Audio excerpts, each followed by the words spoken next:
All right, so it's October 27th. Full moon is tomorrow. We always look forward to that week leading up to the full moon in October. This year, we did not have any really good weather or fronts or environmental conditions. Um, However, there were still hints of that nudge that full moon does to make those big mature deer want to walk in daylight. I see Don Higgins shot one of his big target deer on a less than ideal weather condition day here a few days ago.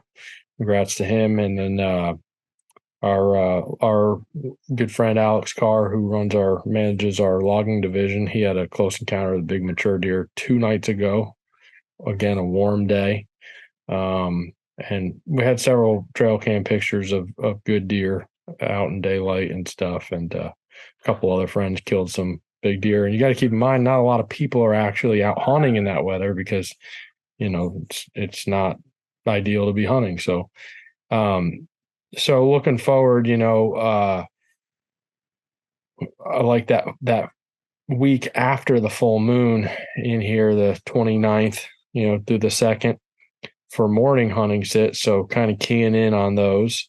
That moon is rising in the morning, and again, it's a nudge to make them want to get out there in daylight, in my opinion. So that's kind of this phase here.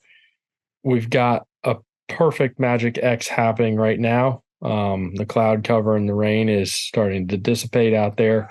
The temperature has been plummeting all afternoon. And the pressure is rising, and it's going to peak in the morning. So would anticipate those bucks wanting to be up on their feet in the morning. Down here, this window here of the 27th to the 30th, all month long, these bucks have been kind of, it's a ramp up right to the end of the month of testosterone. It's all about territory, and they've been kind of in their cores, all the mature bucks within that upper age class, seems like they tend to each have their own, core where they're marking territory and stuff. And all of a sudden in this phase I call boomerang phase right now, you'll see them start boomeranging out of those cores that they have been in. They'll start hitting each other's scrapes, and they'll start showing up on camera in places that you haven't got them yet. This is a good time to be in front of the deer's next move, not getting a picture of him in a few days and saying, "Oh, I wish I was hunting there." This is a good time to be, sitting where you might have had a picture of a deer last year on these dates, or maybe it's a deer that is in the neighborhood, or just over the fence hanging out on the neighbors. This might be your opportunity to get out in front of them and sit some of those stands that are close to where he is, especially on some scrapes and stuff, because that's probably where he's going to want to be with his mindset, at the peak of territory, phase, coupled with a really good morning, powerful moon, and a peak of a pressure after a Magic X, that first morning after the Magic X there. And then looking forward,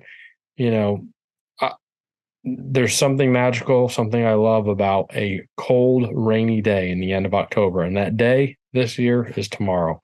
I would be sitting tomorrow afternoon. It's just something that I kind of look forward to every year, is that cold, rainy day in the end of October. And then we kind of have a second little Magic X.